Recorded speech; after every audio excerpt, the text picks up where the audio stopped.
በሁለት ጄኔራሎች የስልጣን የጥቅምና የፖለቲካ ፍላጎት እየተናጠች በምትገኘው ምስራቅ አፍሪካዊቱ ሀገር ዛሬም አፈሙዞችን ለማዘግዘቅ የፈቀደ ልብም ሆነ ፖለቲካዊ ቁርጠኝነት ታጥቷል።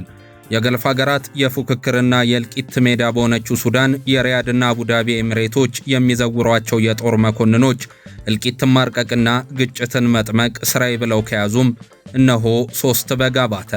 በዳቦ ጥያቄ አደባባይ የወጣው ህዝብ የለኮሰው የአብዮት ችቦ መስመሩን ስቶ አብዮት አስነሺውን የሚበላም ሆነ። ከ3 አስርተ ዓመታት በኋላ የአልበሽርን ስርወ መንግስት የናጠና ከስሩ ገዝግዞ የጣለ ሚሊዮን ሱዳናዊ መጨረሻው የሚያምር አልሆነም። የዞኖች እርግጫ ዳፋው ለሳሩ ነው እንዲሉ ህዝብ ባመናቸውና ዲሞክራሲን ያጓልዱኛል ባላቸው አንጋቾችም ተከዳ። በዓለም አቀፍ ማህበረሰብ ዘንድ የተዘነጋ ወይም የተረሳ ጦርነት የሚል መጠሪያን እስከ ማግኘት የደረሰው የአገሪቱ ቀውስ ይህ ነው የተባለ ሰብአዊም ሆነ ፖለቲካዊ መፍትሄን ማማተር አልሆነለትም። እንደ ካርቱም፣ ፖርት ሱዳንና ኮርዶፋን ያሉ የአገሪቱ ግዛቶች የቀደመ የንግድ የቱሪስትና የማህበረሰብ እንቅስቃሴያቸው ተገቶ ደም ግባት የራቃቸውና የባሩድ ጭስ የሸፈናቸው ከሆኑም ከራርመዋል። ከኦስሎ እስከ ጁባ፣ ከዋሽንግተን እስከ ካይሮ፣ ከለንደን እስከ ፓሪስ የተደረጉ የድርድር ውጥኖችም ገና ከጅምሩ ያለ ስኬት የተጠናቀቁም ሆነዋል። ኢንተርናሽናል ክራይሲስ ግሩፕ ከሰሞኑ ባወጣው ዘለግ ያለ ሪፖርትም አገሪቱን የገጠማት ፖለቲካዊ ብልሽትን በስፋት ዳሷል። የሱዳን ጦርነት፣ የእጅ አዙር ፍትጊያዎች፣ የጎረቤት ሀገራት ስጋትና የምስራቅ አፍሪካ በተለይም የአፍሪካ ቀንድ የጂኦፖለቲካ ውጥረትን አንሮታል የሚለው ሪፖርቱ በገልፎች የሚደጎሙት መለዮ ለባሾች የግል ጥቅምን ከሰባይነት አርቀው ሰቅለዋልና በቀላሉ ማያባራ ችግርን በቀንዱ ማንበራቸውን ይገልጻል። የአገረ መንግስት ውድቀት በጎነበት ረሃብና ሞት መሳ ለመሳ በሚሄዱበት በዛች ሀገር ቀውስ በሺ የሚቆጠሩ እንደ ቅጠል ረግፈዋል። ሚሊዮኖችም ቤት ንብረታቸውን ጥለው ተሰደዋል።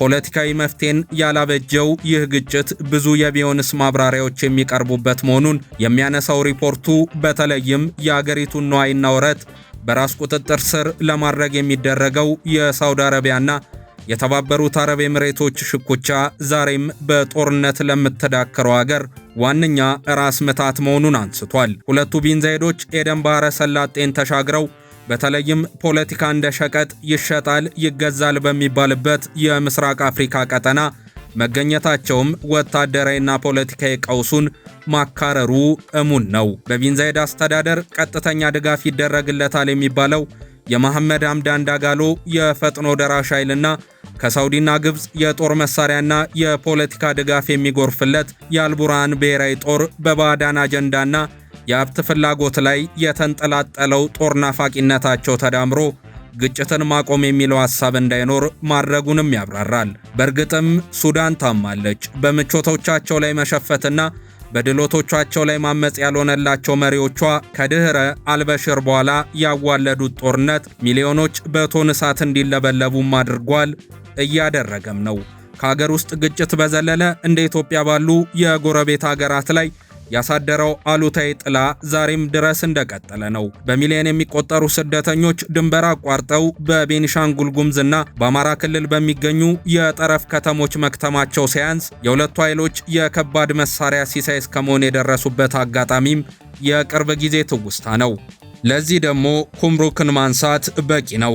ከዚህ ባለፈም የኢትዮጵያ መንግስት ለፈጥኖ ደራሽ ኃይሎች የስልጠና መሬትን ከመፍቀድ እስከ መሳሪያን ማስታጠቅ የደረሰ ድጋፍ እያደረገ ነው የሚለው የጄኔራል አልቡርሃን ክስ ሌላኛው የጦርነቱ የስበት ማዕከል ሆኖ የዘለቀም እምብርት ጉዳይ ነው። ሌላኛውና የዚችን ጥንታዊት ሀገር ችግር ለመፍታት የሚያስችል እንቅስቃሴ በአህጉራዊ ተቋማት አለመደረጉ ነው የሚለው ክራይሲስ ግሩፕ እንደ አፍሪካ ህብረትና ኢጋድ ያሉ አህጉራዊና ቀጠናዊ የፖለቲካ ድርጅቶች ያጋጠማቸው ፖለቲካዊ ውልቃት ለሱዳን የገነገነ ፖለቲካዊ ችግር አንደኛው መንስኤ እንደሆነም ይጠቅሳል። ሚሊዮኖች የሚቀጠፉበት ይህ የሱዳን ቀውስ ቀጠናዊ ውድቀቱ ከፊት ለፊቱ መደቀኑንም እያሳየ ነው።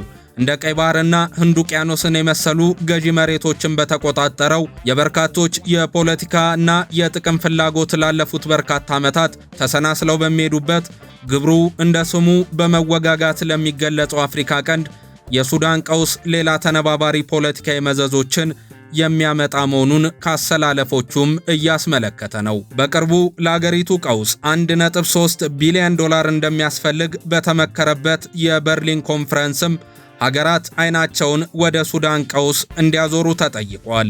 እንደ ኢትዮጵያ ያሉ ሀገራትም በኮንፈረንሱ ተሳትፈዋል። ይሁን እንጂ የጄኔራል አልቡርሃን አስተዳደር ይህንን በበጎ አልተመለከተውም። ይልቁንም ከኋላው ያነገበው ፖለቲካዊ ፍላጎት አልተመቸኝም በማለት በገደምዳሜም ቢሆን የኢትዮጵያን ተሳትፎ ያወገዘበትን መግለጫ አውጥቷል። አልቡርሃንና ሄሜቲ በ2019 አልበሽርን ከስልጣን ለማውረድና በ2021 የሲቪል መንግስቱን ለማፍረስ በአንድነት ቆመው ነበር።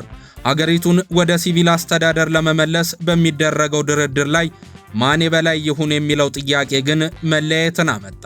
አንዱ የሌላውን የገቢ ምንጭ ለመቆጣጠር ወይም በበጀት ክፍፍል ላይ የበላይነት ለመያዝ ያለው ፍላጎት ወደ ጦርነትም ገፋቸው።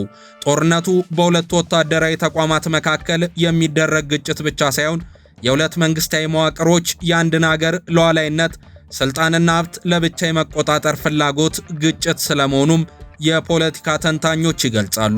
በዓለም አቀፍ ፖለቲካ ውስጥ ዘላቂ ወዳጅ የለም ዘላቂ ጥቅም እንጂ የሚለው ብሂል በሱዳን ምድርም በግልጽ የታየ ሆኗል።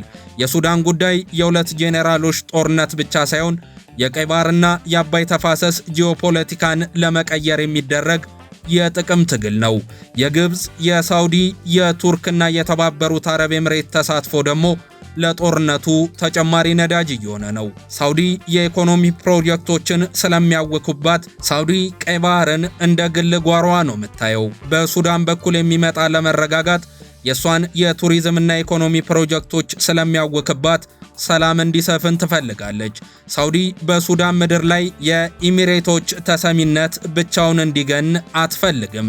ስለዚህ ከሁለቱም ወገኖች ጋር በተለይ ከመደበኛው ጦር ጋር ግንኙነቷን ታጠናክራለች። ቱርክ በሱዳን የግብርናና የመሰረተ ልማት ኢንቨስትመንትም አላት። በተለይም በስዋኪን ደሴት ላይ የነበራት የወታደራዊ ሰፈር የመገንባት ፍላጎት በሱዳን መደበኛ ጦር በኩል ይሳካላታል ብላም ታምናለች። ቱርክ ለሱዳን መደበኛ ጦር ድሮኖችና ወታደራዊ ቁሳቁሶችን በማቅረብ ረገድም ትልቅ ሚና አላት። ይህም ከግብፅና ከሳውዲ ጋር በአንድ ወገን እንድትቆም አድርጓታል።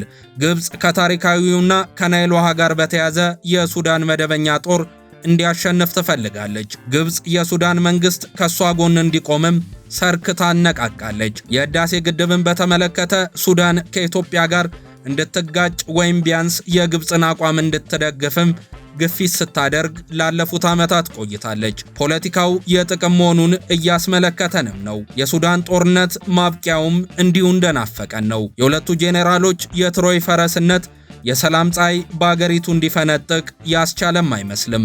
ለጋዛ እልቂት በየቀኑ የሚሰበሰቡ የኒውዮርክና ጄኔቫ ፖለቲከኞች የሱዳንን ጦርነት ለመፈተሽ የሚያስችል አቅም እንዴት አጡ የሚለው ጥያቄ እንዳለው ነው። እንደ አፍሪካ ህብረት ያሉ ተቋማት የድርሻቸውን አለመወጣታቸው እስከ መቼ የሚዘልቅ ነው የሚለውም በአጭር ጊዜ ምላሽ የሚያገኝ ጉዳይ አይመስልም።